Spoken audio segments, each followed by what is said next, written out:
ಬಾಗಲಕೋಟೆ ತಾಲೂಕು ಗಾಣಿಗ ಸಮಾಜ ವತಿಯಿಂದ ಹಾಗೂ ಜ್ಯೋತಿ ಕೋಆಪರೇಟಿವ್ ಸೊಸೈಟಿ ಇವರ ಸಹಯೋಗದೊಂದಿಗೆ 2024-25ನೇ ಸಾಲಿನ ಗಾಣಿಗ ಸಮಾಜದ SSLC ಹಾಗೂ PUC ವಿದ್ಯಾರ್ಥಿಗಳಿಗೆ ಪ್ರತಿಭಾ ಪುರಸ್ಕಾರ ಹಾಗೂ ನಿವೃತ್ತ ನೌಕರರಿಗೆ ಹಾಗೂ ವಿವಿಧ ರಂಗದಲ್ಲಿ ಸಾಧನೆ ಮಾಡಿದ ಸಾಧಕರಿಗೆ ಸನ್ಮಾನ ಸಮಾರಂಭ.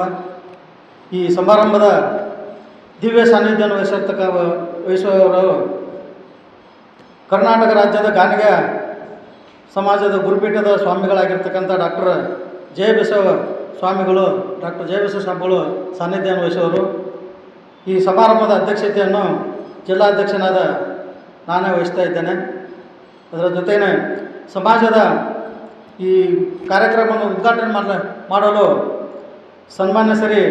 ಮಾಜಿ ಉಪಮುಖ್ಯಮಂತ್ರಿಗಳು ಹಾಗೂ ಈಗಿನ ಅಥಣಿ ಕ್ಷೇತ್ರದ ಜನಪ್ರಿಯ ಶಾಸಕರಾಗಿರ್ತಕ್ಕಂಥ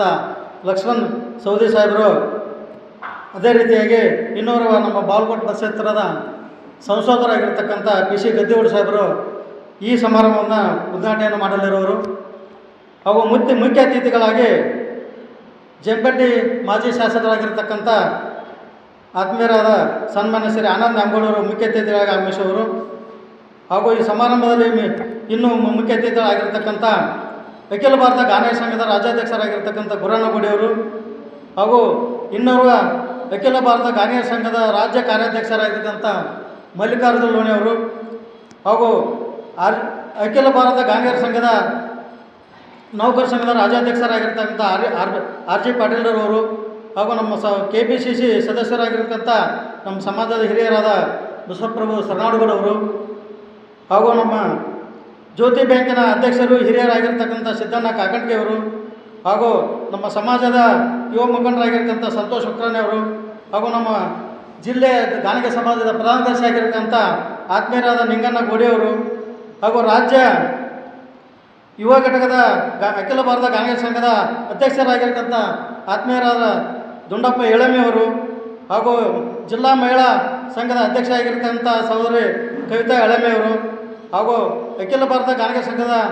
ಬಾಗಲಕೋಟೆ ಯುವ ಘಟಕದ ಅಧ್ಯಕ್ಷ ಆಗಿರ್ತ ವೀರೇಶ್ ಶರ್ಕಣ್ಣವರವರು, ಇನ್ನೋರ್ವ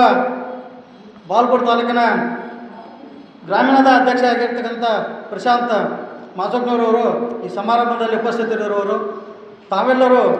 ಈ ಸಮಾರಂಭಕ್ಕೆ ನಮ್ಮ ಗಾಣಿಗ ಸಮಾಜದ ಪರವಾಗಿ, ತಾಲೂಕು ಗಾಣಿಗ ಸಮಾಜದ ಪರವಾಗಿ ತಮ್ಮೆಲ್ಲ ಮಿತ್ರರನ್ನು ತಾನು ಆ ಸಭೆಗೆ ಆಹ್ವಾನವನ್ನು ತಮಗೆ ಮಾಡುತ್ತಾ ತಾವೆಲ್ಲರೂ ಸಭೆಗೆ ಬಂದು ಆ ಸಭೆಯನ್ನು ಯಶಸ್ವಿಗೊಳಿಸಬೇಕು, ತಾವೆಲ್ಲರೂ ಸಹಕಾರ ಕೊಡ್ತಾರೆ ಅಂತ ತಿಳ್ಕೊಂಡು ತಮ್ಮಲ್ಲೇ ಮನವಿ ಮಾಡುತ್ತಾ ನನ್ನ ಈ ಪತ್ರಿಕಾ ಮಿತ್ರರಿಗೆ ತಮಗೆಲ್ಲರಿಗೂ ಸಹಿತ ನನ್ನ ಧನ್ಯವಾದ ತಿಳಿಸಿ ನನ್ನ ಮಾತನ್ನು ಮುಗಿಸ್ತಾ ಇದ್ದೇನೆ.